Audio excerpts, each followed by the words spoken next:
Hello दोस्तों, स्वागत है आप सभी का गॉगल गुरु ऑडियो बुक चैनल पर। आप सुन रहे हैं ज्वालामुखी, जो कि पेड ऑडियो बुक्स के अंडर में है। यदि आप इसे पब्लिक जोन पर सुन रहे हैं तो यह सिर्फ कुछ दिनों के लिए ही हमने यहां अपलोड की है। इसके बाद आप इसे सुनना चाहें तो इसे पेड ऑडियो बुक्स पर ही सुन पाएंगे। तो पेश करते हैं इसका प्रथम एपिसोड। देवराज चौहान के होठों के बीच सिगरेट फंसी सुलग रही थी। शेव के बाल आधा आधा इंच लंबे होकर कांटों के समान नजर आ रहे थे। शरीर पर मोटे से कपड़े की जैकेट और पैंट थी। पांव में पिंडियों तक ढक लेने वाले लॉन्ग शू थे। उसके चेहरे से लग रहा था कि वह कुछ दिनों से ठीक तरह से आराम भी नहीं कर पाया। बाल रूखे से होकर माथे पर आकर उड़ रहे थे। वह होठों में फंसी सिगरेट में से रह रहकर कष्ट ले लेता था। इस समय वह कार ड्राइव कर रहा था और यह ड्राइविंग पिछले 2.5 दिनों से लगातार चल रही थी। कभी वह ड्राइव करता तो कभी जगमोहन, जो कि पिछली सीट पर इस समय गहरी नींद में डूबा था। उसकी हालत भी देवराज चौहान से जुदा नहीं थी। सफर से दोनों थके टूटे पड़े थे। इस समय वे हिंदुस्तान के एक ऐसे कोने में पहुंच चुके थे जहां पर आम आदमियों का आना हो ही नहीं हो पाता था। सुबह से उन्हें किसी भी इंसान के दर्शन न हुए थे। अगर कोई नजर भी आया था तो वह चरवाहा वगैरह ही था। यह जगह देश के नक्शे में लगभग कटी सी थी। चारों तरफ पहाड़ियां, जंगल, सड़कों की जगह पगडंडियां। कार का तो इस तरफ आना भी संभव नहीं था। देवराज चौहान कार ले आया था, जो अब रास्ता ठीक ना होने के कारण उबड़ खाबड़ जगह पर ऐसी उछल कूद कर रही थी कि उसका बदन दर्द करने लगा था। पिछली सीट पर सोया जगमोहन तो आधा आधा फिट उछल रहा था, परंतु हैरानी थी कि उसकी नींद टूटने का नाम ही नहीं ले रही थी। इसी से स्पष्ट था कि वह कितना थका हुआ है। देवराज चौहान ने टांगों पर हाथ का बना नक्शा रखा था, जिसके दम पर वह सही रास्ते पर बढ़ने की चेष्टा कर रहा था। उसकी एक आंख नक्शे पर थी तो दूसरी आंख रास्ते पर। उसने आखिरी कष्ट लेकर सिगरेट खिड़की से बाहर उछाल दी और कार रोकी। इस समय वह सपाट पहाड़ी के नीचे छोटी सी पगडंडी पर था और दूसरी तरफ जंगल नुमा दृश्य था। जंगल के पार एक ऐसी पहाड़ी नजर आ रही थी जो किसी आदम बुद्ध के समान लग रही थी। यही यही तो थी उसकी मंजिल, जिसके लिए वह 2.5 दिन से लगातार सफर कर रहा था। उसने गर्दन घुमाई और पिछली सीट पर सोए जगमोहन को उठाया। अभी तो सोया हूं, तुम कार चलाओ, 2 घंटे बाद में कार को। मेरे ख्याल से हम आ पहुंचे हैं, देवराज चौहान ने गंभीर स्वर में कहा। जगमोहन की आंखें फौरन खुल गई। उसकी आंखों में सुर्खी भरी पड़ी थी। वह अभी कम से कम 4 घंटे तो गहरी नींद और ले सकता था। वह पहाड़ी का आदम बुद्ध कहाँ है? जगमोहन के होठों से निकला। वो सामने। जगमोहन की निगाह कार की खिड़की से उस तरफ उड़ गई जहां देवराज चौहान ने इशारा किया था। पहाड़ी के आदम बुद्ध को देखते ही जगमोहन की आंखों में चमक भर आई। होठों पर मुस्कुराहट रेंग गई। Very good. जगमोहन एकदम चुस्त दुरुस्त नजर आने लगा। ज्यादा खुश होने की जरूरत नहीं, देवराज चौहान ने गंभीर स्वर में कहा। हम अब मौत के कुएं में कूदने जा रहे हैं। सबसे पहले हमें जान बचानी है, उसके बाद बाकी का काम। नहीं, बाकी काम पहले। जगमोहन खुशी से भरी हंसी हंसा। किसी वहम में मत रहना। मंगोलिया में एक से एक खतरनाक आदमी मौजूद है। हर कोई जबरदस्त लड़ाका है। किसी को कम मत समझ लेना, वरना तुम्हारी लाश कोई छूने भी नहीं आएगा। और हमें जल्दबाजी नहीं करनी है। हर कदम बहुत सोच समझ कर उठाना है। लोटन सिंह ने जो समझाया था उसे याद रखना। उसकी कही बातों को मद्देनजर रखकर हमें अपना काम करना है। जगमोहन के चेहरे पर हल्की सी गंभीरता उभरी। दौलत को पाने के लिए, खास तौर से बड़ी दौलत को पाने के लिए, जो हमसे भी बड़े शिकारियों के पास है, जान पर खेलना पड़ेगा। भयानक हादसों से दो चार होना पड़ेगा। हमारे साथ कुछ भी हो सकता है और लोटन सिंह तो हमारे साथ होगा। जगमोहन बीच में ही बोल पड़ा। वहम में मत रहना, वह भी उन्हीं में से एक है, इसलिए एक हद तक ही वह हमारी सहायता कर सकेगा। खुलकर हमारा साथ देकर पूरे मंगोलिया को अपना दुश्मन नहीं बनाना चाहेगा, देवराज चौहान ने गंभीर स्वर में कहा। इसलिए किसी पर विश्वास न करके सिर्फ अपने पर ही विश्वास रखना, भरोसा करना। जगमोहन गहरी सांस लेकर रह गया। अब क्या करें? मंगोलिया पहुंचना है। देवराज चौहान ने नई सिगरेट सुलगाकर कष्ट लिया। यह आदमनुमा पहाड़ी तो मात्र एक निशानी थी। अब हमें इसी पगडंडी पर आगे बढ़ना है। लोटन सिंह के मुताबिक इसी रास्ते पर आगे कहीं हमें किसी रूप में लाल कपड़ा मिलेगा, पेड़ पर लटका हुआ, सड़क पर पड़ा हुआ, या फिर कैसे भी, बस उस कपड़े तक हमें सफर करना है, उससे आगे नहीं। उसके बाद उसके बाद तो मैं भी कुछ नहीं जानता। आओ यहां से तो चलें। दोनों पुनः कार में बैठकर रवाना हो गए। कार देवराज चौहान ही चला रहा था और जगमोहन बगल में बैठा था। फुटबोर्ड पर रखा पानी का कैन उठाकर उससे 2 घूंट पिए और कैन वापस रख दिया। करीब 20 मिनट धीमी गति से उनकी कार आगे बढ़ती रही, तब कहीं जाकर उन्हें लाल कपड़े के दर्शन हुए जो कि पेड़ के तने से चिपका हुआ था। दोनों कार से उतरकर तने के पास पहुंचे। लाल कपड़ा कील से ठोककर तने में फंसाया गया था। देवराज चौहान और जगमोहन की निगाहें आपस में मिली। लाल कपड़ा तो अब मिल गया, परंतु इससे आगे क्या किया जाए? जगमोहन बोला। देवराज चौहान ने कुछ नहीं कहा और खोजपूर्ण दृष्टि से आसपास देखने लगा। सामने ही छोटी सी पगडंडी जंगली रास्ते की तरफ जा रही थी। देवराज चौहान उसी पगडंडी पर उतर गया। जगमोहन वहीं कार के पास ही टहलता रहा। कुछ देर बाद देवराज चौहान वापस लौटा। जगमोहन ने प्रश्न भरी निगाहों से उसे देखा। कार को कहीं ठिकाने लगा देते हैं, ऐसे कि किसी को नजर ना आए, देवराज चौहान बोला। लेकिन हमने जाना किस तरफ है? इस पगडंडी के अलावा और कोई रास्ता हमारे सामने नहीं है, देवराज चौहान ने गहरी सांस लेकर कहा। इसलिए हमें इसी रास्ते पर आगे बढ़ना होगा। पगडंडी है तो कहीं तो रास्ता निकलेगा ही। अगर ना निकला तो बात की बात है। अब तो वही करो जो हालात कह रहे हैं। जगमोहन ने कार को सड़क के किनारे जंगल में उतारा और पेड़ों के झुरमुट में कार को इस तरह खड़ा कर दिया कि ढूंढने पर वह आसानी से नजर न आए। फिर जगमोहन वापस आया और देवराज चौहान के साथ पगडंडी पर आगे बढ़ गया। इस प्रकार कब तक हम चलते रहेंगे? जगमोहन ने थकावट भरे अंदाज में कहा। जब तक कि यह पगडंडी हमें किसी मुनासिब जगह नहीं पहुंचा देती। उसी पगडंडी पर करीब आधा घंटा चलने के पश्चात उनके कानों में घोड़े की हिनहिनाहट पड़ी। वे ठिठक गए। दोनों ने एक दूसरे की आंखों में झांका। इस आधे घंटे सफर के दरमियान अभी तक उन्हें कोई नजर न आया था। कोई इंसान नहीं, कोई जानवर तक नहीं। और अब एकाएक घोड़ा हिनहिनाने की आवाज उनके कानों में पड़ी थी। वह जानते थे कि उनकी मंजिल मंगोलिया है, जहां एक से एक खूंखार लड़ाका भरा पड़ा है और उनकी जान माल की कोई गारंटी नहीं। अगले ही पल देवराज चौहान के हाथ में रिवॉल्वर दबी नजर आई और चेहरे पर सख्ती के भाव। निगाहें कुछ गज दूर पेड़ों के झुरमुट की तरफ उठी थी, जहां पर घोड़ों की मौजूदगी का एहसास भी मिल रहा था। अगर हमें यह घोड़े मिल जाए तो हम उन पर आसानी से सफर तय कर सकते हैं, जगमोहन धीमे स्वर में बोला। कुछ ऐसा ही विचार देवराज चौहान के मस्तिष्क में भी था। रिवॉल्वर थामे दृढ़ता भरे अंदाज में वह पेड़ों के झुरमुट की तरफ बढ़ गया। जगमोहन ने भी रिवॉल्वर निकाल ली थी।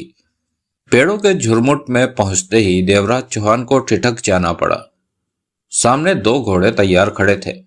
उनकी पीठ पर जिन कसी हुई थी, लगाम जिन के साथ ही फंसा रखी थी। जिन के एक तरफ धूप से बचने के लिए अजीब तरह की टोपियां अटका रखी थी। दोनों घोड़ों के गले में रस्सियां बांधकर उन्हें पेड़ के तने से बांधा गया था। पास ही मिट्टी के बड़े बड़े बर्तन मौजूद थे जो कि खाली थे। यकीनन उनमें घोड़ों के लिए पानी होगा, क्योंकि मिट्टी के बड़े बर्तनों के तले अभी भी पानी का गीलापन बरकरार था। परंतु दोनों घोड़ों की हालत देखकर यह साफ जाहिर हो रहा था कि वह महज प्यासे ही नहीं वरन भूखे भी हैं। देवराज चौहान को देखकर दोनों घोड़े अपने अगले खुर जमीन पर मारने लगे, जैसे उन्हें विश्वास हो गया हो कि खामखा की कैद से अब उन्हें मुक्ति मिलने वाली हो। आहट पाकर देवराज चौहान ने गर्दन घुमाई। पीछे जगमोहन था। घोड़े तो तगड़े हैं, जगमोहन ने होठ सिकोड़कर कहा, लेकिन इनके मालिक कहीं नजर नहीं आ रहे हैं। घोड़ों को इस तरह बांधकर जाने का मतलब है वह कहीं आसपास ही गए होंगे। नहीं, देवराज चौहान ने दृढ़ स्वर में कहा, घोड़ों के मालिक जो भी है आसपास नहीं है। यह बात तुम किस दावे के साथ कह सकते हो? जगमोहन की दृष्टि आसपास दौड़ रही थी। घोड़ों के मालिक अगर आसपास होते तो घोड़ों के लिए यूं पानी का इंतजाम करके नहीं जाते। और पानी के खाली बर्तनों से स्पष्ट जाहिर है कि घोड़ों को यहाँ बंधे काफी वक्त बीत चुका है। शायद सुबह से बंधे हैं। शायद। जगमोहन ने गहरी सांस ली। तुम ठीक कह रहे हो। जो भी हो, अब ये घोड़े हमारे सफर में काम आएंगे। यह इलाका ऐसा है जहां सफर के लिए गाड़ियां नहीं, घोड़े चाहिए। मेरे ख्याल में मंगोलिया में घोड़ों की तादाद काफी ज्यादा होगी। कहने के साथ ही देवराज चौहान आगे बढ़ा और घोड़ों को थपथपाने लगा। उनकी पीठ पर हाथ फेरने लगा। घोड़े शरीफ खानदान से संबंध रखते थे। देवराज चौहान के छूने मात्र पर ही निहाल होकर सिर हिलाने लगे। मेरे ख्याल में हमें घोड़ों को लेकर खिसक जाना चाहिए। इनका वली वारिस आ गया तो झगड़ा होना लाजिमी हो जाएगा, क्योंकि घोड़े उनके हैं और जरूरत हमें है। देवराज चौहान जगमोहन को देखकर अजीब सी कहर भरी हंसी हंसा। रिवॉल्वर उंगलियों में घुमाते हुए वापस जेब में डाल ली। निश्चिंत रहो, घोड़ों की हमें जरूरत है और हम ही सफर करेंगे इन पर। कहने के पश्चात देवराज चौहान ने जिन के साथ लटकी अजीब सी टोपी हाथ में ली तो उसकी आंखें सिकुड़ गई। टोपी में दो चीजें थी, होल्स्टर और तह किया कागज का बड़ा टुकड़ा। जगमोहन भी तुरंत उसके करीब आ गया। देवराज चौहान ने फेल्ट कैप टाइप टोपी को सिर पर डाला, होल्स्टर को घोड़ों की जीन पर रखा, घोड़े की जीन पर रखा, फिर तह किया कागज खोला। उसकी आंखें और भी सिकुड़ गई।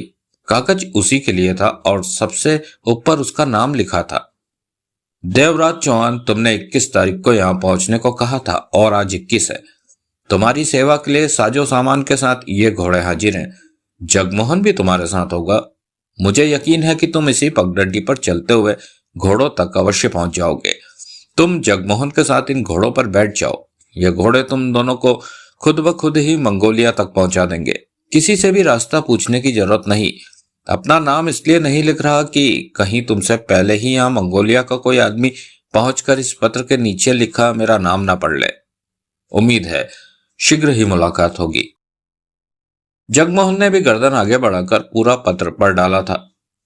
तो ये घोड़े अपना ही माल है। जगमोहन हंसा। लोटन सिंह भी कमाल का आदमी है, दूर की सोचता है। लगता है हमारी सारी परेशानियों का हल उसने पहले से ही निकाल रखा है। देवराज चौहान ने उस कागज को माचिस की तीली जलाकर फूंका, फिर होल्स्टर को कमर में बांधा। उसमें पड़ी रिवॉल्वर का चेंबर खोलकर चेक किया। चेंबर के सारे खानों में गोलियां भरी पड़ी थी। रिवॉल्वर होल्स्टर में डालकर उसने जगमोहन पर निगाह मारी। जगमोहन भी फेल्ट कैप सिर पर रख चुका था और इस समय होल्स्टर बांधने में व्यस्त था। उसके चेहरे पर अजीब सी चमक विद्यमान थी। उसने भी रिवॉल्वर का चेंबर चेक कर लिया था। देवराज चौहान ने अपनी कांटों समान दाढ़ी पर हाथ की उंगलियां फेरी, फिर एक ही छलांग में वह घोड़े की पीठ पर था। फेल्ट कैप उठाकर सिर के बालों में उंगलियां फेर कर उसे पुनः सिर पर रखा और सिगरेट सुलगाने के पश्चात लगाम थामकर उसे हल्का सा झटका दिया। इशारा पाते ही घोड़ा धीरे धीरे खुद ब खुद आगे बढ़ता हुआ पगडंडी पर आ गया। तभी बगल में जगमोहन का घोड़ा भी आ पहुंचा। दोनों ने एक दूसरे के चेहरे पर निगाह मारी, आंखों ही आंखों में इशारे हुए। अगले ही पल देवराज चौहान और जगमोहन ने एक साथ लगाम को झटका दिया। घोड़ों को तो जैसे इशारा करने की देर थी कि एकाएक वह तूफानी गति से शांत सुनी पगडंडी पर दौड़ पड़े। ऐसा लग रहा था जैसे लोटन सिंह ने घोड़ों को सब समझा रखा हो। घोड़े इतनी तेज और खतरनाक अंदाज में दौड़ रहे थे कि कभी कभार देवराज चौहान और जगमोहन के लिए खुद को संभालना मुश्किल हो जाता। बहरहाल सफर बदस्तूर जारी हो चुका था मंगोलिया के लिए, और मार्गदर्शक थे ये दोनों घोड़े। सूर्य आग का गोला बना जैसे सिर पर लहरा रहा था। दूर दूर तक रेगिस्तानी और जंगली इलाका था। कभी रेगिस्तान शुरू हो जाता, कभी जंगल। पिछले 3 घंटों से घोड़ों की टापों की आवाज ही उनके कानों में पड़ रही थी, और अब तो टापों की आवाज जैसे उनके जिस्म का हिस्सा बनकर रह गई थी। पीछे निगाह पड़ती तो टापों से उठी धूल का गुबार ही उन्हें नजर आता।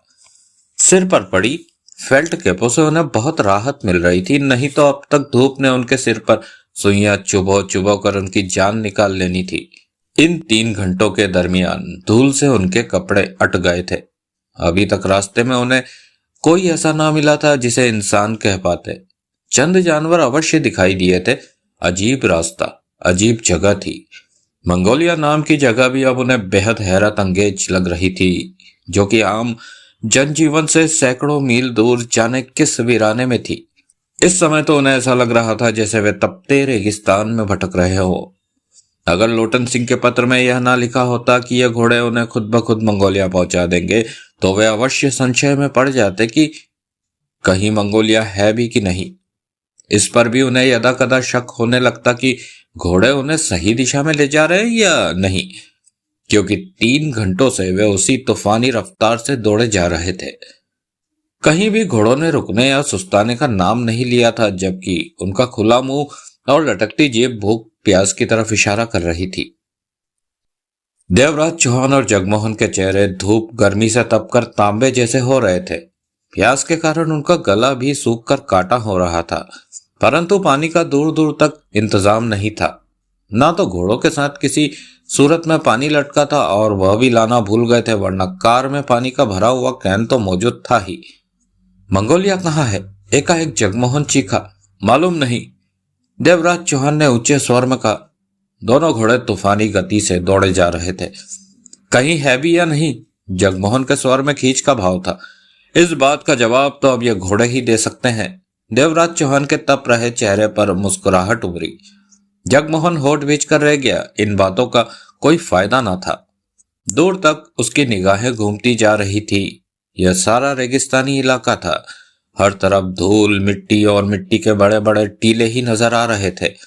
कहीं हवा का दबाव बना तो धूल का छोटा सा तूफान उठता और उसी रेगिस्तान में ही लोप हो जाता। गर्मी और गर्म हवाओं का तो ऐसा आलम था कि हर पल यह महसूस होता जैसे किसी सुलगती अंगीठी पर उन्हें बिठा दिया गया हो।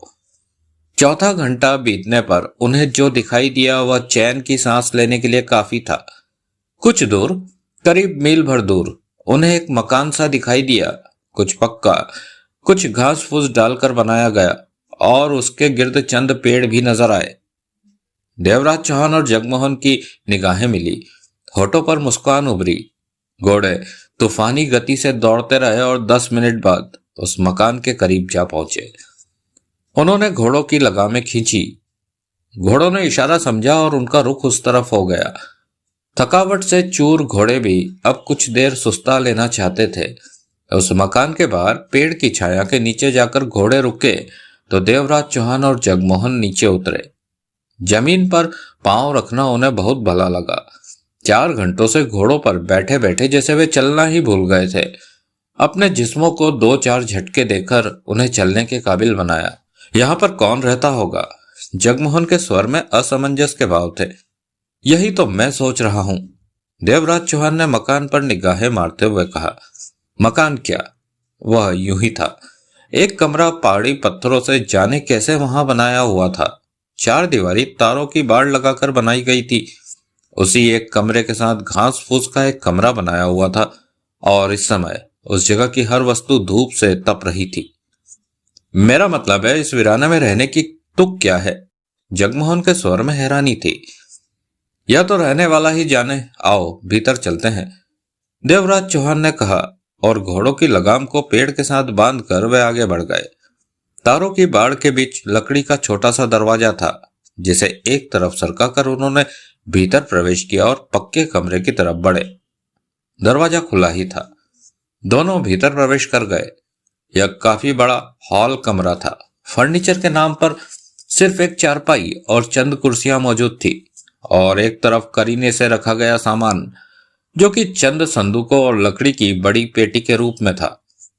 दूसरी दीवार की तरफ 2 खिड़कियां थी, जहां से रेगिस्तान का नजारा स्पष्ट झलक रहा था। और एक कुर्सी पर लाल लाल आंखों से उन्हें देखता हुआ 50 वर्षीय स्वस्थ व्यक्ति बैठा था। उसके शरीर पर बनियान थी, जो कि मैली हो रही थी। नीचे लुंगी थी। पांव में लेदर की खूबसूरत चप्पलें, सिर के छोटे छोटे बाल, सेहतमंद शरीर। देवराज चौहान और जगमोहन की निगाहें उस पर जा टिकी। मैंने तुम लोगों को बहुत पहले ही आते देख लिया था और मुझे पूरा यकीन था कि यहां जरूर आओगे, उस व्यक्ति ने भारी भरकम किंतु गंभीर स्वर में कहा। तुम यहां रहते हो? जगमोहन के होठों से निकला। हाँ। इस वीरान में रहने का मतलब? यहां ना तो इंसान है ना जानवर। उसने कुछ नहीं कहा। ना ही उसके चेहरे पर किसी तरह का भाव आया। तुम लोग कौन हो? इस इलाके में पहले कभी नहीं देखा, जबकि जिन घोड़ों पर सफर कर रहे हो वह इन राहों के पुराने साथी है। उसने एक एक शब्द चबाकर धीमे स्वर में कहा। तुम घोड़ों को भी जानते हो? जगमोहन हैरान सा हुआ। जोधा सिंह मंगोलिया के पत्ते पत्ते से वाकिफ है और मंगोलिया का हर पत्ता जोधा सिंह से। देवराज चौहान और जगमोहन की निगाहें मिली। मेरी बात का जवाब नहीं दिया। अगर हम जवाब ना देना चाहें तो। इस बार देवराज चौहान ने मुंह खोला। मत दो, मुझे जवाब लेने में दिलचस्पी भी नहीं है। देवराज चौहान ने दरवाजे के बाहर निगाह मारी। सूर्य पश्चिम की ओर ढलता जा रहा था। बहती हवा में अब तेजी आनी शुरू हो गई थी। घर आए मेहमान को कम से कम पानी तो पिला दो, जगमोहन ने गहरी सांस लेकर कहा। जोधा सिंह की आंखों में हैरानी उभरी, फिर होठों के बीच जहरीली मुस्कान। पागल तो नहीं हो गए तुम? क्यों? जगमोहन ने अचकचाकर उसे देखा।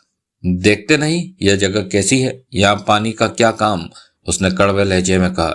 यहाँ पानी का कोई काम नहीं? नहीं। तुम पानी नहीं पीते? पीता हूं, दिन में कई बार पीता हूं, आखिर प्यास तो लगती ही है। जोधा सिंह धीरता से मुस्कुराया। लेकिन यहाँ पानी किसी को पिलाया नहीं जाता। लेकिन हम पीना चाहते हैं। जगमोहन ने आंखें सिकोड़कर उसे देखा। मिल जाएगा, जोधा सिंह ने तुरंत सिर हिलाया। जितना चाहोगे उतना मिल जाएगा। लगभग 20 रुपए गिलास पानी के मैं देता हूं। जो लोग लाते हैं वह मुझसे लेते हैं, लेकिन मैं तुम लोगों को 100 रुपए में एक गिलास दूंगा। अगर बियर लेना चाहते हो तो वह 50 रुपए गिलास मिलेगी। पानी का गिलास 100 रुपए, बियर का गिलास 50 रुपए। जगमोहन हैरान हो गया। हाँ, यह रेगिस्तान है, यहाँ पानी बहुत महंगा है, जबकि बियर और खून सस्ता। खून पीना हो तो वह सिर्फ एक फायर के बदले, यानी कि किसी को भी शूट करके पी सकते हो। जगमोहन ने अजीब निगाहों से देवराज चौहान को देखा। यह तो पागल लगता है। देवराज चौहान आगे बढ़ा और खाली कुर्सी पर जा बैठा। उसकी एक टक निगाह जोधा सिंह के चेहरे पर टिकी थी। जोधा सिंह भी बातें करते हुए उस पर निगाह मार लेता था। जोधा सिंह नाम है ना तुम्हारा? जगमोहन ने उसे देखकर तीखे स्वर में कहा। कान खोलकर सुन लो, हम पानी पिएंगे, पेट भरकर पिएंगे और तुम्हें खोटा पैसा भी नहीं देंगे। जोधा सिंह हंसा, कंधे उचकाकर खिड़की से बाहर रेगिस्तान को देखने लगा। जगमोहन ने दांत भींचकर रिवॉल्वर निकाली और आगे बढ़कर जोधा सिंह की कनपटी पर सटा दी। जोधा सिंह शांत बैठा रहा। उसके चेहरे पर जरा भी परेशानी या चिंता के भाव नहीं उभरे। उठो और पानी दो हमें। जगमोहन के होठों से गुर्राहट निकली। देवराज चौहान मुख दर्शक बना बैठा, सब कुछ देख सुन रहा था। सुना नहीं तूने? पानी दे या फिर अपने मुंह से बता दे कहां पड़ा है। रिवॉल्वर हटा ले, जोधा सिंह ने शांत स्वर में कहा। हटा लूं? जगमोहन की आवाज में खूंखारता का पुट आ गया। मैं तो तुम्हें शूट करने की सोच रहा हूं। जोधा सिंह का दायां हाथ गति के साथ हिला। उसकी उंगलियां कनपटी से सटी नाल से लिपटी और उसका रुख उसने छत की तरफ कर दिया। यह सब सिर्फ एक पल में ही हो गया। जगमोहन को बाद में समझ आया कि क्या हुआ है। चला गोली। जोधा सिंह का लहजा सर्द था। जगमोहन ने उसके हाथ की उंगलियों की गिरफ्त से रिवॉल्वर की नाल आजाद कराने की चेष्टा की, परंतु जोधा सिंह की उंगलियां जैसे शिकंजा बन चुकी थी। रुक क्यों गया? फायर क्यों नहीं करता? जोधा सिंह ने पूर्ववत लहजे में कहा। अब जगमोहन फायर क्या करता? जोधा सिंह ने रिवॉल्वर की नाल पकड़कर छत की तरफ कर रखी थी। जगमोहन के लिए यह अजीब सी स्थिति थी। अगर फायर करने का इरादा नहीं है तो रिवॉल्वर छोड़ दे, जोधा सिंह बोला। जगमोहन ने रिवॉल्वर नहीं छोड़ी। तभी जोधा सिंह के दूसरे हाथ में रिवॉल्वर चमकी और करीब खड़े जगमोहन के पेट से जा सटी। जगमोहन अवाक खड़ा रह गया। देवराज चौहान जोधा सिंह की एक एक हरकत शांत भाव से नोट कर रहा था। अब रिवॉल्वर छोड़ेगा या मैं तेरे पेट में गोली छोड़ूं? जगमोहन ने तुरंत रिवॉल्वर छोड़ दी। अब उसकी रिवॉल्वर जोधा सिंह के हाथ में थी, जिसे कि उसने नाल से पकड़ा हुआ था। जोधा सिंह ने शांत भाव से उसकी रिवॉल्वर कुछ दूर उछाल दी और अपनी वापस कपड़ों में छिपा ली। जगमोहन फौरन आगे बढ़ा और नीचे पड़ी रिवॉल्वर उठाकर हिंसक मुद्रा में जोधा सिंह पर तान दी। अब बोल तू। जगमोहन अपने शब्द पूरे ना कर सका, क्योंकि उसकी निगाह तब तक जोधा सिंह के हाथ में दबे रिवॉल्वर पर पड़ चुकी थी। तभी जोधा सिंह की उंगली हिली। तेज धमाके के साथ जगमोहन के हाथ में थमी रिवॉल्वर की नाल के चिथड़े चिथड़े उड़ गए। जगमोहन हक्का बक्का रह गया। जोधा सिंह के हाथ अब फिर खाली थे। अफसोस है इस बात का कि तुम्हारी रिवॉल्वर की रिपेयरिंग नहीं हो सकती। जगमोहन के होठों से गहरी सांस निकल गई। उसने हाथ में पकड़ी रिवॉल्वर का अवशेष एक और फेंका, फिर जेब से अपनी रिवॉल्वर निकालकर होल्स्टर में डाल ली। देवराज चौहान के होठों पर मुस्कान उभर गई। उसने सिगरेट सुलगाकर कश लिया। तुम क्या रेट बता रहे थे पानी और बियर का? देवराज चौहान का स्वर शांत था। 100 रुपए का एक गिलास पानी, 50 रुपए बियर का गिलास। जोधा सिंह ने सामान्य स्वर में कहा। लाओ, हम तुम्हें तुम्हारी मुंह मांगी पेमेंट देंगे, माल पहले। देवराज चौहान ने पर्स में से 1000 रुपए निकालकर जोधा सिंह के करीब कुर्सी पर रख दिए। 1000 है, हिसाब होता रहेगा। जोधा सिंह ने नोट उठाए और उठकर पीछे की तरफ बढ़ गया। उसी कमरे में एक तरफ दरवाजे की जगह बनी थी जिस पर चादर पर्दे के रूप में लटकी थी। जोधा सिंह उसी में प्रवेश कर गया। 2 मिनट बाद लौटा तो हाथ में पानी का भरा मग और 2 गिलास थे। दोनों ने पानी पिया। देवराज चौहान ने 3 और जगमोहन ने 4 गिलास। जोधा सिंह ने गिलास गिने और शांत भाव में बोला, 7 गिलास हो गए, बाकी बचे 300, उनका क्या करूं? बियर पिला दो। देवराज चौहान बोला। जोधा सिंह ने बियर हाजिर कर दी। देवराज चौहान और जगमोहन बियर के घूंट भरने लगे। दिन भर धूप का रेगिस्तानी सुलगता सफर उनकी जान लिए हुए था। बियर से उन्हें राहत मिल रही थी। तुम यह सारा सामान कहां से लाते हो? देवराज चौहान ने पूछा। मैं नहीं लाता तो क्या आसमान से टपकता है? जगमोहन ने एक ही सांस में गिलास खाली किया। ऐसा ही समझो। जोधा सिंह उसके गिलास को पुनः भरता हुआ बोला। यहां से आने जाने वाले मेरे लिए हर जरूरत की चीज का इंतजाम कर देते हैं। बदले में वह तगड़ी कीमत लेते हैं और जब उन्हें इस राह से गुजरते हुए किसी चीज की जरूरत पड़ती है तो मैं तगड़े दाम वसूल करता हूं। ऐसा भी तो होता होगा कि उन्हें लंबे समय तक तुम्हारी जरूरत ही ना पड़ती हो। हाँ, शायद कभी ऐसा भी हो जाता है। जोधा सिंह ने सिर हिलाया। तो तब तुम्हें जरूरत का सामान कैसे मिलता है? वह मिलता रहता है क्योंकि मैं उन्हें अच्छे दाम चुकाता हूं। तो उस स्थिति में तुम उनके दिए माल का दाम कैसे चुकाते हो, जो कि मोटी रकम होती होगी? देवराज चौहान की बात सुनकर जोधा सिंह हंस पड़ा। मेरे पास इतनी दौलत है कि तमाम उम्र दोनों हाथों से भी लुटाता रहूं तब भी समाप्त ना हो। तुम्हारे पास दौलत है? देवराज चौहान ने अजीब से लहजे में पूछा। हाँ, इतनी की कभी खत्म ना हो। कहाँ? यहीं इन संदूकों में। जोधा सिंह ने लकड़ी की पेटी पर रखे संदूकों की तरफ इशारा किया। देवराज चौहान और जगमोहन की निगाहें संदूकों की तरफ उठ गई। अगर वास्तव में इनमें दौलत है तो इन्हें कोई भी लूट सकता है, देवराज चौहान ने कहा। किसी में इतनी हिम्मत नहीं कि जोधा सिंह को टेढ़ी आंख करके भी देख सके। मेरी दौलत लूट कर ले जाना तो बहुत बड़ी बात है, कहते हुए जोधा सिंह खुलकर हंसा। क्यों? जगमोहन ने कड़वे स्वर में कहा। तुम क्या तोप का गोला हो जो? नहीं। जोधा सिंह ने उसकी बात काटी। मैं तोप का गोला नहीं, जोधा सिंह हूं। जोधा सिंह ने यह बात इतने सरल ढंग से कही कि जगमोहन से कुछ कहते ना बना। तुम्हें खाने पीने और अन्य सामान देने वाले कौन है? देवराज चौहान ने पूछा। मंगोलिया के रहने वाले। तुम क्या शुरू से ही यहाँ हो? नहीं, पिछले 7 सालों से यहाँ हूं। उससे पहले मंगोलिया में था। तो मंगोलिया से यहाँ क्यों आए इस वीराने में? कोई खास बात नहीं, मैं अब शांति चाहता था। जोधा सिंह ने गहरी सांस ली। शांति तो तुम्हें मंगोलिया में भी मिल सकती थी। देवराज चौहान ने उसकी आंखों में झांका। मिलने वालों को मंगोलिया में शांति मिलती होगी, लेकिन जोधा सिंह को मंगोलिया में शांति कभी नहीं मिल सकती, कहते हुए जोधा सिंह ने चंद पलों के लिए आंखें बंद कर ली। देवराज चौहान ने बियर का गिलास खाली किया। जोधा सिंह ने उसका गिलास पुनः भर दिया। क्यों? वहां शांति क्यों नहीं मिल सकती? मंगोलिया जा रहे हो, वहां पहुंचकर मालूम हो जाएगा। देवराज चौहान मंगोलिया के बारे में ही जानने के लिए यह सब बातें जोधा सिंह से कर रहा था और मंगोलिया का जिक्र आते ही उसने बात टाल दी थी। तुम लोग कानून से भागकर मंगोलिया जा रहे हो? जोधा सिंह ने पूछा। क्या मतलब? मंगोलिया वही पहुंचता है जिसके लिए समाज में जगह नहीं बचती, कानून की निगाहों में जो बहुत खतरनाक हो जाता है, जिसे फांसी पर लटकाना जरूरी हो जाता है। तुम्हारी गोलमोल बातें मेरी समझ में नहीं आ रही, स्पष्ट कहो। मैं ऐसी कोई बात कहना पसंद नहीं करता जो सामने वाले को जल्द ही मालूम हो जाती हो। तुम लोगों के रंग ढंग तो शरीफाना नहीं है, दादागिरी की जात से ताल्लुक रखते हो। मंगोलिया किसी खास काम के लिए जा रहे हो? जोधा सिंह ने देवराज चौहान को देखा। ऐसा ही समझो। क्या काम है? हम अपनी जाति वालों का ढोल नहीं पीटते फिरते। देवराज चौहान मुस्कुराया। जो जोधा सिंह कंधे उचका कर रह गया। जगमोहन ने गिलास खाली करके जोधा सिंह के आगे सरका दिया। तुम लोगों का 1000 पूरा हो चुका है, और चाहिए तो माल निकालो, जोधा सिंह ने कहा। जगमोहन ने बुरा सा मुंह बनाया। देवराज चौहान मुस्कुराया और 100 के 2 नोट निकालकर उसकी तरफ बढ़ा दिए। जोधा सिंह ने नोट अंटी किए और उनके गिलासों को भरते हुए बोला, इतना तो स्पष्ट है कि मंगोलिया में तुम लोगों की पहचान वाले हैं। यह बात कैसे कह सकते हो? यह बात नहीं कह रहे हैं। मंगोलिया के घोड़े तुम लोगों के पास होना यही जाहिर करते हैं। सदे हुए घोड़े हैं। तुम लोगों को सीधा मंगोलिया ले जा रहे हैं। मतलब कि जानने वाले ने तुम लोगों के लिए घोड़ों का इंतजाम पहले ही कर रखा था, जोधा सिंह ने सामान्य स्वर में कहा। एकाएक देवराज चौहान को जैसे भूली बात याद आ गई हो। घोड़े भूखे और प्यासे हैं, उनके खाने पीने का इंतजाम कर दो। यहाँ हर चीज मिलेगी। दाम चुका सकते हो तो ले लो।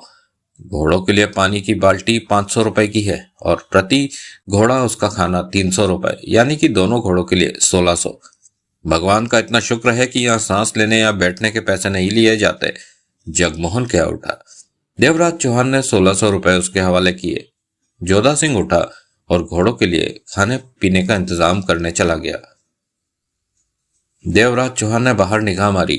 सूर्य का झुकाव पश्चिम की तरफ तेजी से होता जा रहा था। शाम अब ढलनी शुरू हो गई थी। यह तो बहुत महंगा माल हम पर थोप रहा है, साला निचोड़ रहा है हमें। नहीं, ऐसी बात नहीं, देवराज चौहान ने सिगरेट सुलगा कर कहा। तुम भूल रहे हो जगमोहन की यह रेगिस्तान है। यहाँ पानी की एक बूंद भी नसीब नहीं हो सकती। जोधा सिंह के कारण कम से कम यहाँ से गुजरने वालों को यह सब नसीब तो हो जाता है। अगर वो मनमाने पैसे लेता है तो कोई गलत नहीं करता। जगमोहन ने सिर हिलाया, फिर बोला, दिन ढल रहा है और हमें सफर भी करना है। देवराज चौहान कष्ट लेता रहा, बोला, कुछ नहीं। जोधा सिंह के बारे में तुम्हारा क्या ख्याल है? जगमोहन ने बाहर की तरफ झांका। जवाब में देवराज चौहान मुस्कुराया, उठा, फिर खिड़की पर जा खड़ा हुआ। उसकी निगाहें तपते रेगिस्तान में दूर दूर तक जा रही थी। 10 मिनट बाद घोड़ों के खाने पीने का इंतजाम करके जोधा सिंह लौटा। और क्या सेवा करूं? देवराज चौहान पलटा। कुछ खाने का इंतजाम कर सकते हो? देवराज चौहान के शब्दों को सुनकर जगमोहन को एहसास हुआ कि सुबह का नाश्ता करने के बाद उसने अभी तक कुछ नहीं खाया। उसे जोरों से भूख लग उठी। यहाँ सिर्फ खाना ही मिल सकता। चलेगा, कम से कम 1 घंटा लगेगा बनाने में। अंधेरा होने वाला है, मैंने अपने लिए भी बनाना है। कोई बात नहीं, हम 1 घंटा इंतजार कर लेंगे। 2 आदमियों के खाने की कीमत 700 रुपए है, जोधा सिंह ने कहा। देवराज चौहान ने 700 रुपए उसके हवाले कर दिए। जोधा सिंह ने वास्तव में घंटे भर में खाना तैयार कर दिया। खाने की खुशबू ने जगमोहन की भूख को और भी भड़का दिया। वह खाना खाने के लिए बेचैन सा इधर उधर चहलकदमी करने लगा। देवराज चौहान आराम से कुर्सी पर बैठा सिगरेट के कष्ट ले रहा था। तभी जोधा सिंह ने वहां प्रवेश किया। उसके चेहरे पर मुस्कुराहट थी। खाना तैयार है, मैं ला रहा हूं, जल्दी लाओ, मैंने तो सुबह से कुछ खाया भी नहीं, जगमोहन तेजी से बोल पड़ा। जोधा सिंह ने देवराज चौहान पर निगाह मारी। देवराज चौहान ने एक बार भी जोधा सिंह की तरफ निगाह नहीं मारी थी। जोधा सिंह ने होठ सिकोड़कर उसे गहरी नजरों से देखा। अगर मैं तुम जैसे आदमियों को पहचानने की शक्ति रखता हूं तो तुम्हारे बारे में यह बात तो अवश्य कह सकता हूं कि तुम बहुत खतरनाक आदमी हो, जोधा सिंह ने गंभीर स्वर में कहा। जब तुम्हारे साथी ने मुझ पर रिवॉल्वर तानी या जब मैंने फायर किया तब भी तुमने दखल नहीं दिया। मतलब कि तुम्हें खुद पर हद दर्जे विश्वास था कि अगर मामला बिगड़ा तो तुम आसानी से उसे संभाल लोगे। देवराज चौहान ने निगाह घुमाकर जोधा सिंह को देखा। जवाब में एक शब्द भी नहीं कहा और दाएं हाथ से अपनी कांटों समान दाढ़ी खुजलाने लगा। मैं खाना ला रहा हूं, जोधा सिंह ने कहा और वापस पलटकर चला गया।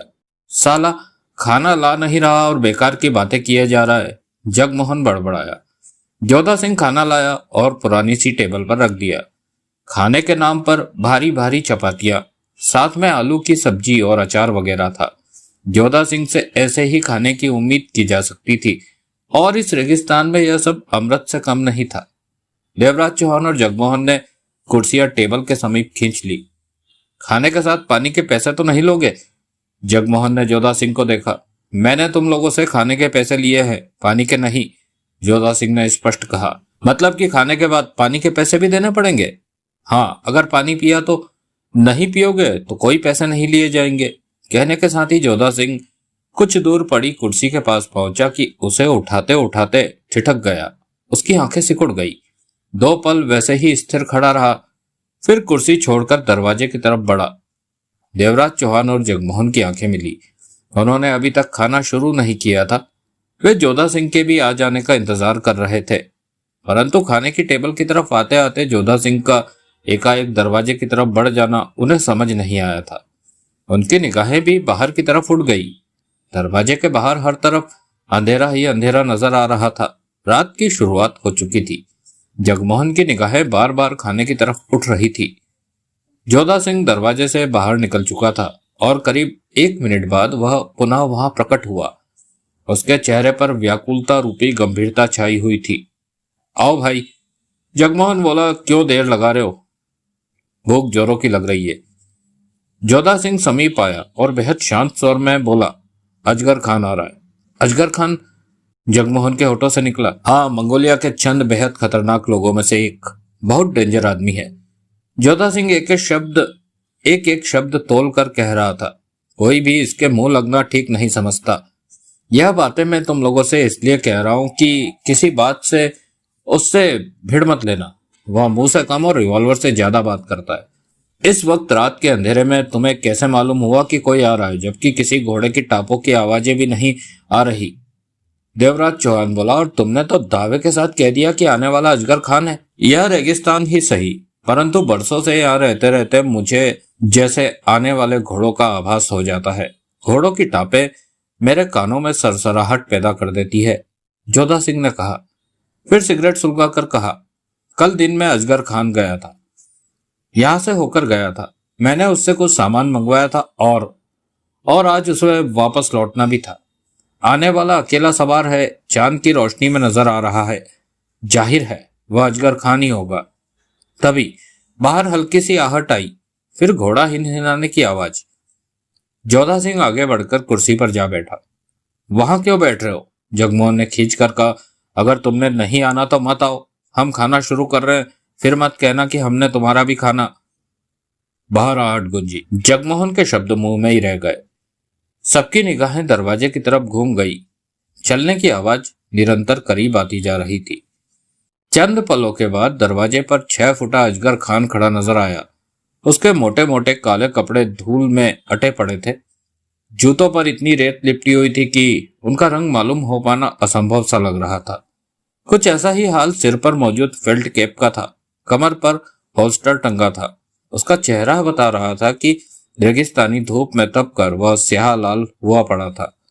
चेहरे पर दाढ़ी मूछें थी, उन पर भी धूल की परत थी। उसकी आंखें जैसे अक्सर ही सुर्ख रहती थी, जो कि चारों तरफ घूमी और वे देवराज चौहान और जगमोहन पर जा टिकी। अजगर खान ने अपना कदम बढ़ाया और भीतर आ गया। यह कौन है जोधा सिंह? पहली बार देख रहा हूं। अजगर खान ने जोधा सिंह से पूछा। देख वह उन दोनों को ही रहा था। मालूम नहीं, कुर्सी पर बैठे बैठे जोधा सिंह ने कहा। मैंने भी पहली बार ही यहां देखा है इन्हें। मंगोलिया जा रहे थे। मेरा सामान लाया है कि भूल गया? लाया हूं, बाहर पड़ा है। अजगर खान की निगाहें देवराज चौहान और जगमोहन पर ही थी। बहुत देर कर दी आने में, जोधा सिंह ने यूं ही कहा। हाँ, आने में जरा देर हो गई। अब अजगर खान की निगाहें टेबल पर पड़े खाने पर जा टिकी। फिर मुस्कुराया। वाह, खाना भी तैयार है। मजा आ गया। जोरों की भूख लग रही है। पानी ले आ जोधा सिंह, तब तक मैं खाना शुरू करता हूं। कहते हुए अजगर खान टेबल के पास पहुंचा और उस पर पड़े खाने की तरफ हाथ बढ़ाया। वह तुरंत खाना खाने के मूड में था। तभी अजगर खान की कलाई पर जैसे लोहे का शिकंजा कस गया। उसका हाथ खाने से जरा ही दूर रह गया था और वह फौलादी शिकंजा देवराज चौहान का था। अजगर खान चौंका। किसी में इतनी हिम्मत नहीं थी कि उसका हाथ रोक पाने की। जोधा सिंह की आंखें सिकुड़ गई।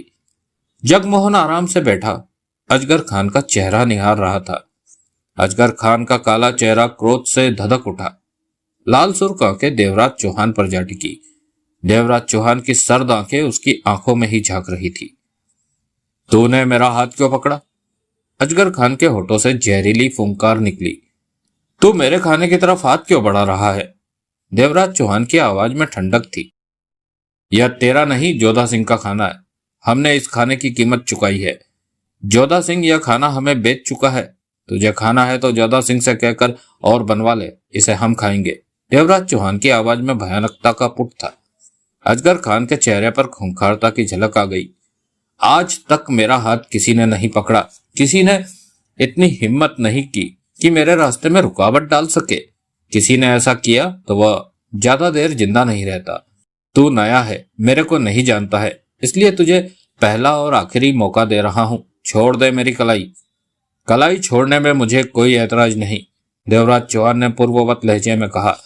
लेकिन कलाई छोड़ते ही तू सामने पड़ा खाना खाने की कोशिश नहीं करेगा, जो कि अब मेरा है। अजगर खान के होठों से जहरीली फुफकार निकली। उसने गर्दन घुमाकर जोधा सिंह को देखा। जोधा, इसे मेरे रास्ते से हटने को कह दे, बता दे इसे कि मैं क्या हूं। जोधा सिंह के होठों से कोई शब्द ना निकला। वह उसी प्रकार बैठा रहा, अलबत्ता आंखों में व्याकुलता के भाव झलक उठे थे। निगाहें देवराज चौहान पर थी। इसका मतलब तू मेरे बारे में इसे पहले से ही बता चुका है? अजगर खान ने गुर्राकर कहा और खूनी निगाहों से देवराज चौहान को देखा। आखिरी बार कह रहा हूं, छोड़ दे। देवराज चौहान के होठों पर सर्द मुस्कान नाच उठी। यह खाना तुम नहीं खाओगे, इस शर्त पर मैं तुम्हारी कलाई छोड़ सकता हूं। अगले ही पल मानो बिजली कौंधी। अजगर खान ने कैसा दांव आजमाया, कैसा झटका दिया, क्या किया। देवराज चौहान के शिकंजे से कलाई ही नहीं छुड़ाई, बल्कि देवराज चौहान कुर्सी से लुढ़क कर कई कदम दूर जा गिरा पेट के बल। और गिरते ही देवराज चौहान ने करवट ली, सीधा हुआ और हाथ में दबी रिवॉल्वर की नाल से धमाके के साथ शोला निकला। नीचे गिरने के दरमियान जाने किस वक्त उसके होल्स्टर से रिवॉल्वर निकलकर उसके हाथ में आ गई थी। अजगर खान हाथ में थमी रिवॉल्वर से उस पर फायर नहीं कर सका, क्योंकि ट्रिगर दबाने से पहले ही गोली उसके हाथ को घायल करती निकल गई थी। रिवॉल्वर फौरन उसके हाथ से निकल गया था। अजगर खान की आंखों में पल भर के लिए आश्चर्य चमका, फिर आश्चर्य की जगह क्रोध और खतरनाक भावों ने ले ली। जोधा सिंह की मुद्रा में तनिक फर्क नहीं आया था, अलबत्ता देवराज चौहान के प्रति उसकी आंखों में हैरत के भाव थे। ऐसी फुर्ती भरा अंदाज कभी कभार ही देखने को मिलता था। जगमोहन ने गहरी सांस ली और बिना किसी बात की परवाह किए खाना शुरू कर दिया। देवराज चौहान उठा। रिवॉल्वर वापस होल्स्टर में पहुंच चुकी थी। मैं तुझसे भी बड़ा अजगर हूं, अजगर खान। देवराज चौहान मौत भरे स्वर में क्या उठा। लेकिन तुझमें और मुझमें बहुत फर्क है। मैं तब तक किसी को नहीं निगलता जब तक कोई मुझे छेड़े नहीं, और तू खुद आगे बढ़कर सामने वाले को निगलने पर मजबूर करता है। तूने मुझ पर गोली चलाई। अजगर खान की आवाज वहशी हो उठी थी। शुक्र समझ की हाथ पर चलाई, खोपड़ी पर नहीं, देवराज चौहान ने पूर्ववत लहजे में कहा। अजगर खान की निगाह घूमी और कुछ दूर पड़े अपने रिवॉल्वर पर जा टिकी। यह तूने बहुत बुरा किया, बहुत ही बुरा। अजगर खान जैसे पागल हुआ जा रहा था। अगर तुझे खाना खाना था तो सीधी तरह कहता, हम तुझे अपने साथ बिठाकर खिलाते। लेकिन तूने दादागिरी का इस्तेमाल करना चाहा, इसलिए तेरे साथ जो हुआ बहुत अच्छा हुआ। अजगर खान ने पागलपन की हालत में गर्दन घुमाकर जोधा सिंह को देखा। देखा तूने जोधा सिंह, देखा तूने, यह मुझ पर फायर कर रहा है। अजगर खान पर इसे अपनी मौत का जरा भी डर नहीं।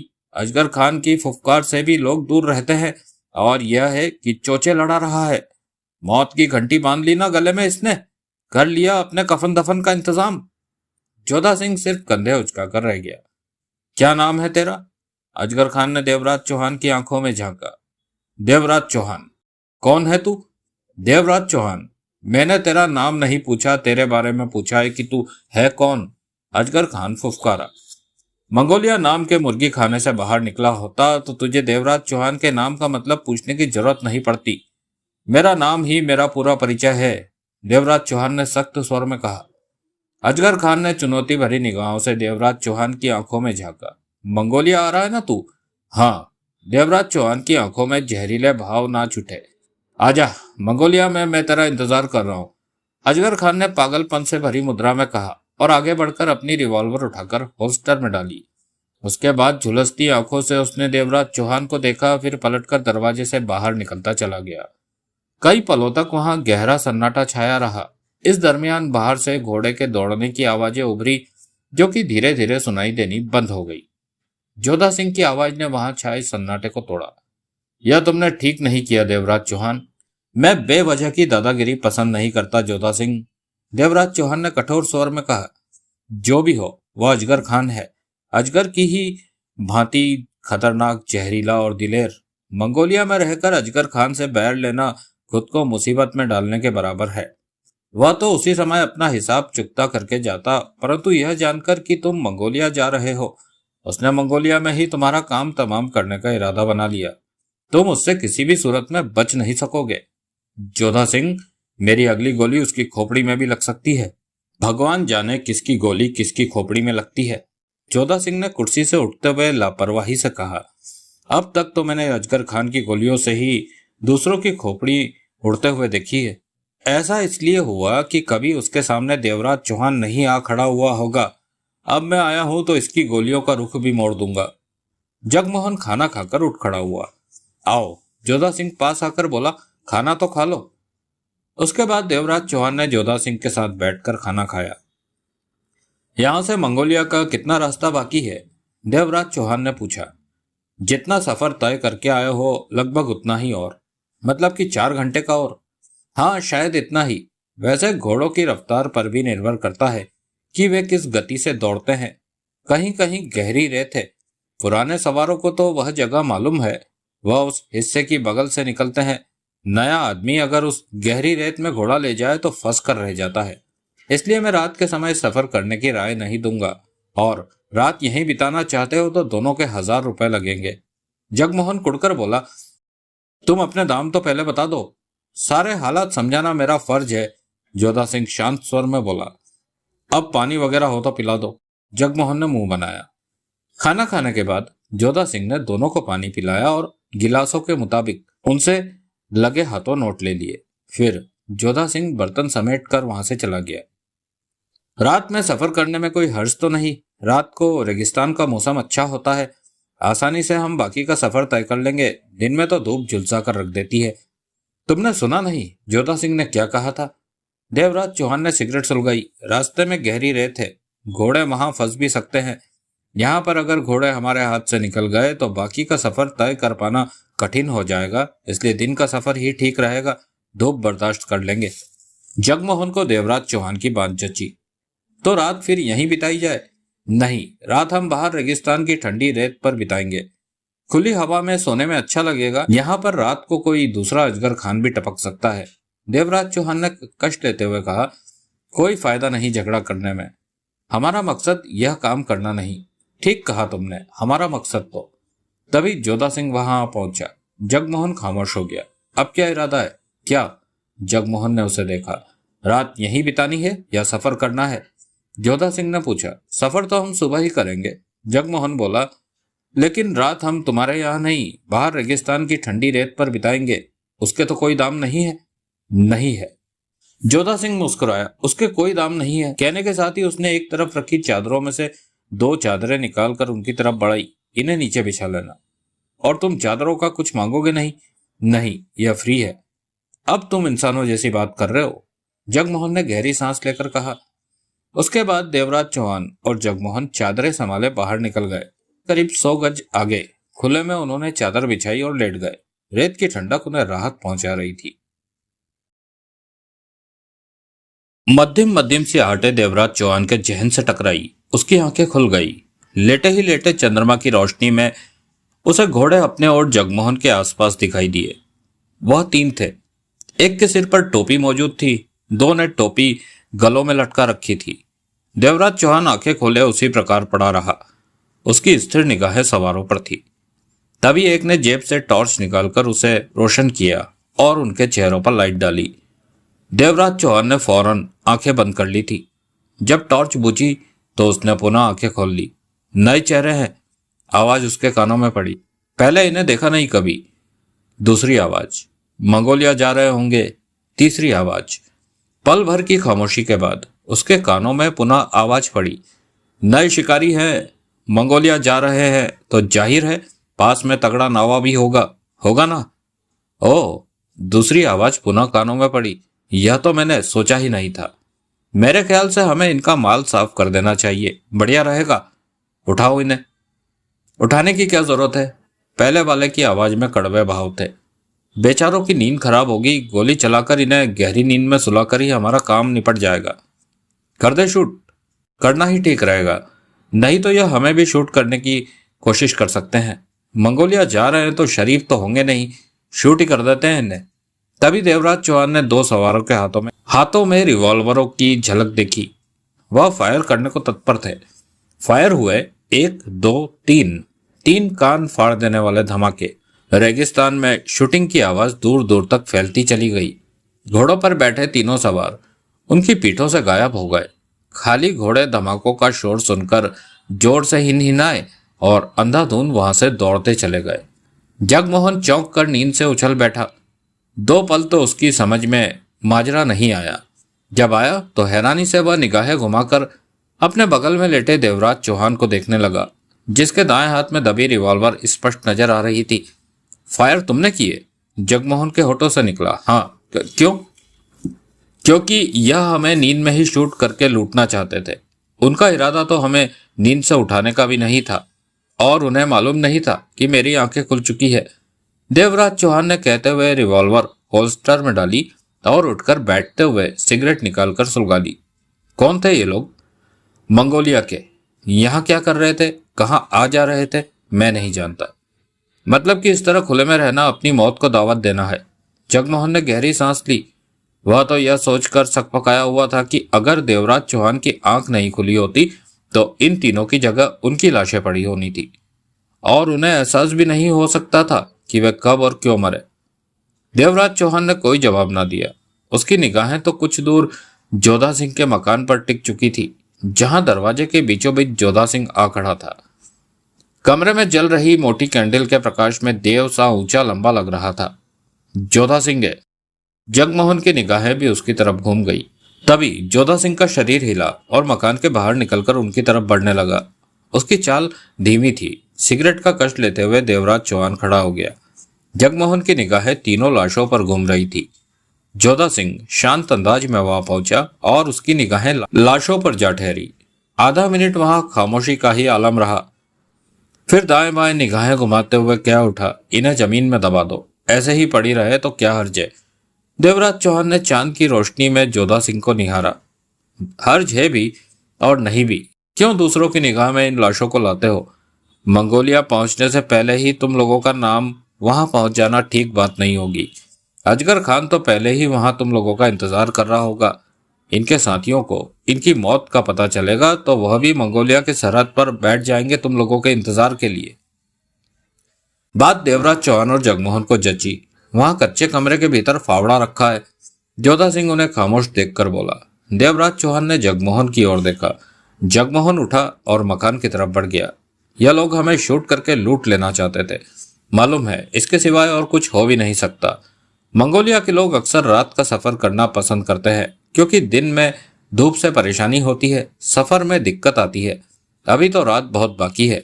कई मंगोलिया आ रहे होंगे, कई जा रहे होंगे, और गुजरने का मेन रास्ता यही है। इस तरह के 1-2 हादसे और भी हो सकते हैं। जगमोहन फावड़ा ले आया और खुदाई करने लगा। जोधा सिंह बिना कुछ कहे खामोशी से पलटकर वापस चला गया। तीनों लाशों को दफन करने के लिए बड़ा सा गड्ढा खोदने में उसे 15 मिनट का समय लगा। आधी रेत और आधी मिट्टी थी, जिसे हटाने में कोई खास दिक्कत पेश न आई थी। तीनों लाशों को उनके हथियारों सहित उस गड्ढे में दफन करने में उन्हें कुल मिलाकर आधा घंटा लगा। अब जगमोहन ने देवराज चौहान को देखा। जोधा सिंह के यहाँ रात बिताएंगे, देवराज चौहान ने चादर उठाते हुए कहा। जगमोहन के होठों से गहरी सांस निकल गई। दोनों ने जोधा सिंह के मकान के अंदर प्रवेश किया। जोधा सिंह सामने ही कुर्सी पर बैठा था और उन्हें देखकर मुस्कुराया। लाओ 1000 रुपए। देवराज चौहान ने 100 के 10 नोट उसे थमा दिए। मैं बता सकता था कि रात को बाहर सोने से क्या हो सकता है, लेकिन मैंने बताया नहीं, इसलिए कि कहीं तुम लोग यह ना सोच बैठो कि मैं यह बात महज 1000 रुपए पाने की खातिर कह रहा हूं। जवाब में देवराज चौहान सिर्फ मुस्कुरा कर रह गया। 1000 रुपए तो गए, जगमोहन मुंह बनाकर बड़बड़ा उठा।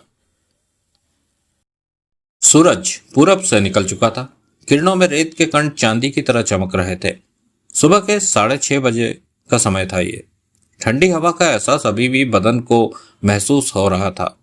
शुरुआती धूप ने अभी परेशान करना शुरू नहीं किया था। देवराज चौहान और जगमोहन के घोड़े रफ्तार के साथ दौड़े जा रहे थे। सिर पर पड़ी फेल्ट कैप को उन्होंने सूर्य की दिशा की तरफ झुका रखा था ताकि किरणों की चमक से आंखें बच सके। भोर में ही सुबह 4 बजे उन्होंने जोधा सिंह से विदा लेकर मंगोलिया के लिए अपना सफर शुरू कर दिया था ताकि धूप से बच सके और वक्त पर मंगोलिया पहुंच जाए। ठीक 8 बजे सरपट भागते घोड़े ऐसी जगह से निकले जहां दो बल्लियों के बीच फंसे प्लाई के बड़े से टुकड़े पर टेढ़े मेढ़े अक्षरों से मंगोलिया लिखा हुआ था। मंगोलिया लिखा देखते ही जगमोहन के होठों पर मुस्कान रेंगती चली गई। उसने देवराज चौहान को देखा, परंतु देवराज चौहान की निगाहें तो दूर दूर तक घूम रही थी। करीब 2 किलोमीटर दूर उसे आबादी के चिन्हों का एहसास हो रहा था और इस 2 किलोमीटर के सफर को घोड़ों ने कुछ ही समय में तय कर लिया। मंगोलिया उनके सामने था। इससे पहले कि वे मंगोलिया में प्रवेश कर पाते, एक तरफ से निकलकर 4 घुड़सवार उनके सामने आ गए। उन घुड़सवारों के चेहरे के भावों से स्पष्ट था कि वह इत्तेफाक से ही उनके सामने आ पहुंचे हैं। रास्ता ना पाकर देवराज चौहान और जगमोहन ने घोड़ों की लगामें खींच ली। हिन हिनाकर घोड़े रुक गए, जैसे कि समय से पहले रुक जाना उन्हें अच्छा ना लगा हो। चारों घुड़सवारों ने आपस में एक दूसरे को देखा, फिर निगाहें उन दोनों पर जा टिकी। हर कोई एक दूसरे से ज्यादा खतरनाक नजर आ रहा था। उनकी आंखों में दरिंदगी का पुट था। देवराज चौहान ने सिर पर पड़ी फेल्ट कैप बाएं हाथ से उठाकर दाएं हाथ की उंगलियां बालों में फेरी, फिर फेल्ट कैप सिर पर वापस रखकर गालों के बड़े बालों को खुजलाने लगा। इस सारी हरकत के दौरान उसकी निगाह उन चारों के चेहरों पर घूम रही थी। जगमोहन की सख्त निगाहें उन पर थी। वह बेहद सतर्क था। नए पंछी हो? एक ने भारी स्वर में पूछा। हाँ, देवराज चौहान का लहजा स्थिर था। पहली बार मंगोलिया आए हो? हाँ, देवराज चौहान ने पूर्ववत लहजे में कहा। क्या करके आए हो? दूसरे की आवाज में वहशी भाव थे। क्या करके आना चाहिए था? देवराज चौहान की आंखें सिकुड़ गई। कितने कत्ल, कितनी डकैतियां, कितने बलात्कार, या फिर ऐसा ही कुछ? कितना किया कि अब तुम्हें कानून से डर कर मंगोलिया में शरण लेनी पड़ रही है? वह खूंखार भाव में हंसा। इससे तुम्हें क्या कि हम क्या करके आए हैं? देवराज चौहान का लहजा भी उन जैसा होने लगा था। तीसरे ने अपने घोड़े को एक कदम आगे बढ़ाया। तुम दो ही हो? हाँ, फौज लाने का हमारा कोई इरादा ना था, क्योंकि हम मंगोलिया पर कब्जा करने नहीं आए। देवराज चौहान के शब्दों से चारों ठठाकर हंस पड़े। तुम जैसे कीड़े मकोड़े तो मंगोलिया की एक ईंट पर भी कब्जा नहीं कर सकते। मंगोलिया पर कब्जा करने का तो तुम लोगों को सपना भी नहीं आ सकता। जगमोहन के दांत भिज गए, आंखों में अंगारे दहक उठे। देवराज चौहान के होठों पर विशेली मुस्कान उभरी। बोला, कुछ भी नहीं। क्या किया जाए इनका? चौथे ने दोनों पर निगाह टिकाए पूछा। पहली बार आ रहे हैं, मंगोलिया के मेहमान हैं। एक ने कहर भरे स्वर में कहा। जाहिर है तगड़ा माल साथ लाए होंगे। खाली हाथ आने का तो कोई मतलब ही नहीं। तो फिर इनसे टैक्स वसूल लें। जरूर। उन चारों की निगाहें देवराज चौहान और जगमोहन पर जा टिकी। निकालो, एक ने होठ भींचकर सख्त स्वर में कहा। क्या? जगमोहन के चेहरे और आवाज में कठोरता भर आई। टैक्स? मंगोलिया में पनाह लेने का? तुम कौन होते हो टैक्स लेने वाले? मंगोलिया में ऐसा कोई कानून है? जगमोहन ने उसी स्वर में कहा। मंगोलिया में कोई कानून नहीं, जंगल का कानून है। यह प्राइवेट टैक्स है, हम चारों का टैक्स है। दादागिरी के दम पर हम तुम दोनों से टैक्स वसूल कर रहे हैं। तो मामला दादागिरी का है? जगमोहन ने कहर भरे स्वर में कहा। हाँ, वह हंसा। दादागिरी ही दिखाएंगे। यही तो हमारा धंधा है, हमारा कानून है यह। नया मुर्गा सामने हो तो हलाल करने का दिल करता ही है। हम तुम्हें मुर्गे नजर आते हैं? जगमोहन ने खतरनाक स्वर में कहा। तुम लोग कुछ भी हो, इससे हमें कोई मतलब नहीं। सवाल हमारे टैक्स का है। दूसरा बोला। जो हमने लेना ही है। समय बर्बाद मत करो और माल हमारे हवाले करो। जगमोहन दांत भींचे उन लोगों को घूरता रहा। कितना टैक्स है तुम लोगों का? 4 है हम। 1000 तो पल्ले पड़ना ही चाहिए। तीसरा हंसा। मतलब कि 4000? हाँ, जल्दी करो। नहीं। जगमोहन के होठों से गुर्राहट निकली। फूटी कौड़ी भी तुम लोगों को नहीं मिलेगी। दादागिरी वाला टैक्स देने की हमारी आदत कभी नहीं रही। हम दूसरों की लेने की आदत हटा दिया करते हैं। जगमोहन के इन शब्दों के साथ ही चारों में से तीन ने अपने होल्स्टरों में से रिवॉल्वर निकालकर हाथ में ले ली। चेहरों पर मौत के भावों ने जगह ले ली थी। वह वहशी दरिंदे लगने लगे थे। देवराज चौहान ने फौरन अपना हाथ ऊपर उठाया। ठहरो, हम तुम्हारा टैक्स दे रहे हैं। इन शब्दों को सुनकर वे चारों ठिठके, चेहरों पर राहत के भाव उभरे। जल्दी निकालो, एक के होठों से गुर्राहट निकली। जगमोहन असमंजस भरी निगाहों से देवराज चौहान को देखने लगा था। देवराज चौहान ने 4,000 गिनकर उनकी तरफ बढ़ा दिए, परंतु चारों में से किसी ने भी आगे बढ़कर उन नोटों को थामने की चेष्टा नहीं की। उनकी निगाहें तो देवराज चौहान के हाथों में थमी नोटों की गड्डी पर जा अटकी थी।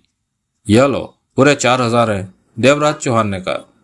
चारों ने आपस में एक दूसरे पर अर्थपूर्ण निगाह मारी। मेरे ख्याल में मुर्गा मोटा है और हमने डिमांड पतली रखी है, एक ने कहा। सही कहा तुमने, हमें मुर्गे की मोटाई पहले ही नाप लेनी चाहिए थी, तुम हमेशा जल्दीबाजी करते हो। तीसरे ने उससे कहा जिसने 4,000 कहा था। हमसे पूछ तो लेते कि इन्हें किस तरह हलाल करना है। खैर छोड़ो। चौथे ने हाथ में रिवॉल्वर नचाते हुए कहा, मामला अब भी दुरुस्त हो जाएगा। देवराज चौहान ने नोटों की गड्डी को वापस जेब में डाला और गर्दन घुमाकर करीब ही घोड़े पर सवार जगमोहन को देखा। दोनों की आंखें मिली। जगमोहन ने देवराज चौहान के चेहरे के भावों को पहचाना और सतर्क हो गया। देवराज चौहान ने पुनः गर्दन घुमाकर चारों को देखा। कितना हलाल किया जाए इसे? एक ने तीनों पर निगाह मारकर पूछा। इससे पहले कोई कुछ कहता, देवराज चौहान शांत स्वर में कह उठा, शायद इस बार भी तुम लोग कम रकम मांग लो। चारों ने आंख सिकोड़कर देवराज चौहान को देखा। मेरे पास एक यही गड्डी नहीं, नोटों की और भी काफी गड्डियां हैं। उन सबको मद्देनजर रखते हुए अब अपनी डिमांड रखना। देवराज चौहान का लहजा बेहद शांत था। चारों के होठों के बीच विशेली मुस्कान उभरी। फिर एक ने जहरीली हंसी हंसकर कहा, हमारा मुर्गा तो समझदार है। मेरे ख्याल में तो कुछ ज्यादा ही समझदार है, दूसरा बोला। कहता है ऐसी कई गड्डियां हैं। शायद हो, तीसरे ने कहा। शायद नहीं, पक्का होंगी, चौथे ने दृढ़ता भरे शब्दों में कहा। नया नया मंगोलिया पहुंच रहा है तो जाहिर है माल लेकर ही आया होगा। एक गड्डी तो लाने से रहा। तो कितना टैक्स वसूल है? सबके हिस्से में एक एक गड्डी तो आनी ही चाहिए। हमारा तो मंगोलिया में ही गंगा स्नान हो जाएगा, हरिद्वार फिर कभी चलेंगे, उसने कड़वे लहजे में हंसकर कहा। क्या देगा? देगा। नहीं देगा तो और भी अच्छी बात है, फिर तो इसका सारा माल हमारा। हमें रोकने के लिए तब तो यह जिंदा ही नहीं रहेगा। क्यों, ठीक कहा ना मैंने? 16 आने सही। देवराज चौहान और जगमोहन स्थिर निगाहों से उन चारों को देखे जा रहे थे, जिनकी निगाहें अब बातें करने के पश्चात उन पर टिकनी आरंभ हो गई थी। लाओ निकालो, सबके लिए 100 वाली एक एक गड्डी, उसने कहा। 4,000 तक ठीक था, 40,000 तो बहुत ज्यादा है, देवराज चौहान ने शांत स्वर में कहा। जितनी मोटाई उतना टैक्स, दूसरा खतरनाक स्वर में हंसा। निकालो। देवराज चौहान के होठों से गहरी सांस निकली। उसने अपने कपड़ों में ठूस रखी गड्डियों में से 4 गड्डियां निकाली और अपने घोड़ों के सामने नीचे फेंक दी। ले लो। चारों की आंखों में तीव्र चमक लहरा उठी। अगले ही पल वे चारों एक साथ छलांग मारकर घोड़ों से नीचे थे। देवराज चौहान की आंखें सर्द हो गई। जगमोहन के जबड़ों पर कसाव बढ़ गया। उन्होंने आगे बढ़कर फौरन अपने अपने हिस्से की एक एक गड्डी उठा ली। चारों की आंखों में तीव्र चमक लहरा उठी। अगले ही पल वे चारों एक साथ छलांग मारकर घोड़ों से नीचे थे। देवराज चौहान की आंखें सर्द हो गई। जगमोहन के जबड़ों का कसाव बढ़ गया। वातावरण में तनाव ही तनाव फैल गया। उन्होंने आगे बढ़कर फौरन अपने अपने हिस्से की एक एक गड्डी उठा ली। सबके चेहरों पर अजीब सी चमक छाई हुई थी। शायद उन्हें इतनी मोटी रकम हाथ लगने की आशा नहीं थी। घोड़े पर बैठे देवराज चौहान के होठों के बीच मौत से भरी मुस्कान नाच उठी। इससे पहले कि वह नोटों की गड्डियों को अपनी जेब में ठूस कर उन्हें ठिकाने लगाते, देवराज चौहान के हाथ में रिवॉल्वर चमकी और एक के बाद एक फायर होते चले गए और उसी पल रिवॉल्वर वापस होल्स्टर में थी। नोटों की चारों गड्डियां उन लोगों के हाथों से छूटकर दाएं बाएं छिटक गई। हाथों में थाम रखे रिवॉल्वर भी फिसलते चले गए। 2 के सिर में, एक के गले और एक की छाती में गोली लगी थी। उसके बाद तो उन्हें खड़े होने का मौका ही नहीं मिला था। तीनों तो नीचे गिरते ही खत्म हो गए। चौथा, जिसकी छाती में गोली लगी थी, वह तड़प रहा था। उसके गले से घुटी घुटी चीखें निकल रही थी। जगमोहन उछलकर घोड़े से नीचे आया और तड़पने वाले के पास पहुंचा। उसके चेहरे पर खतरनाक भाव विद्यमान थे। उसके करीब पहुंचकर होल्स्टर से रिवॉल्वर निकाली और उसकी नाल उसके माथे से सटाकर ट्रिगर दबा दिया और रिवॉल्वर वापस अपने होल्स्टर में। उसके सिर और माथे के परखच्चे उड़ गए थे। जगमोहन ने नीचे बिखरी पड़ी नोटों की चारों गड्डियां समेटी और जेबों में ठूस ली। ये जगमोहन ने कहर भरे अंदाज में चारों लाशों की तरफ इशारा करते हुए देवराज चौहान से कहा, ये हमसे मंगोलिया में प्रवेश होने का टैक्स ले रहे थे, जबकि हमें टैक्स देने की आदत है ही नहीं। 4,000 तो यह पचा लेते, लेकिन 40,000 पचाना, वह भी टैक्स का, कोई खेल तो है नहीं। देवराज चौहान ने गहरी सांस लेकर सामने नजर आ रहे मंगोलिया को देखा। दोस्तों, देवराज चौहान और जगमोहन मंगोलिया की बॉर्डर पर हैं और मंगोलिया खून की धरती है। देखते हैं क्या हालात आते हैं अब सामने इसके सेकंड एपिसोड में, जो कि बेहद ही रोमांचक एक्शन से भरपूर होगा। थोड़ा सा इंतजार करने के बाद आपके लिए पेश हो जाएगा। अभी के लिए विदा लेते हैं और मिलेंगे इसके सेकंड एपिसोड में। धन्यवाद।